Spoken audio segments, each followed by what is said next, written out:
নমস্কাৰ প্ৰিয় দৰ্শকসকল, আকৌ এটা নতুন ভিডিঅ'লৈ আপোনালোক সকলোকে স্বাগতম জনাইছোঁ। আজি এটা চাটনি ৰেচিপি লৈ আহিছোঁ, চাই থাকিব শেষলৈকে আৰু ভাল পালে লাইক কৰিবলৈ নাপাহৰিব।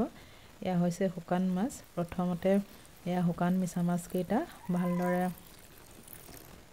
গৰম পানীত ধুই ল'ম।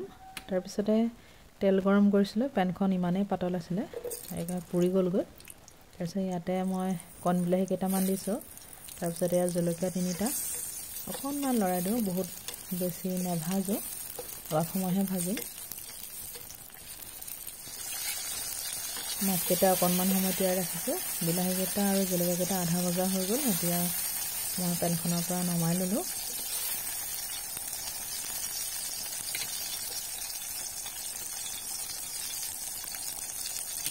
এতিয়া সেই তেলকণতে মই মিছা মাছকেইটা ভালদৰে ধুলোঁ, ধুই পানীৰ পৰা উঠালোঁ। এয়া হাতেৰে খুব ধুনীয়াকৈ চেপি দিছোঁ যাতে পানী অলপো নাথাকে। সোৱাদ অনুযায়ী নিমখ দিছোঁ, অকণমান হালধি দিছোঁ। এতিয়া লৰাই দিওঁ।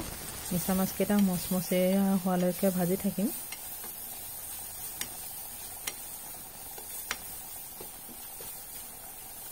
গেছৰ জুই কম কৰি দিছোঁ।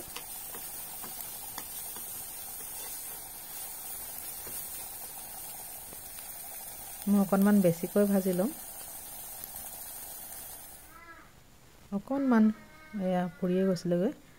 তাৰপিছত এয়া গেছৰ জুই বন্ধ কৰি দিলোঁ। এইফালে মিক্সি জাৰটোতে দি দিছোঁ নৰসিংহৰ পাত, এয়া কুমলীয়া আগ দিছোঁ। তাৰপাছতে কেইফুটমান নহৰু আৰু কেইটুকুৰামান আদা, তাৰপিছত এয়া পকা জলকীয়া দিছোঁ 3টা। প্ৰিয় দৰ্শকসকল, ৰেচিপিটো যদি ভাল পায় লাইক কৰিবলৈ নাপাহৰিব আৰু যিসকলে মোৰ চেনেলটি প্ৰথমবাৰ চাই আছে ছাবস্ক্ৰাইব কৰি ল'ব, তেতিয়া নতুন নতুন ৰেচিপিসমূহ পাই থাকিব। তাৰপিছতে এয়া কণ বিলাহীকেইটা দি দিছোঁ ইয়াত। এতিয়া এই ভাজি লোৱা মিছা মাছকেইটা দি দিওঁ। শুকান মিছা মাছৰ এই চাটনিকণ খাবলৈ খুবেই টেষ্টি হয়। আপোনালোকে যদি খোৱা নাই এবাৰ খাই চাব পাৰে এনেকৈ বনাই। তাৰপিছতে আমাৰ ইয়াত চাটনি ৰেডি হৈ গ'ল,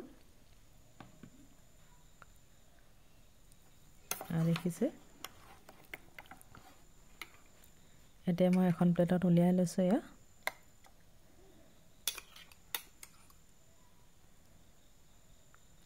মিছা মাছৰ এই ৰেচিপিটো কেনেকুৱা পালে জনাবলৈ নাপাহৰিব। ভাল পালে লাইক এটা কৰিব।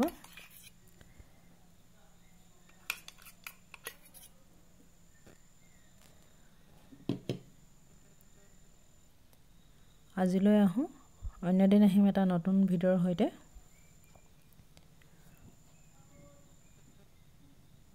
ভিডিঅ'টো শেষলৈকে চোৱাৰ বাবে বহুত বহুত ধন্যবাদ।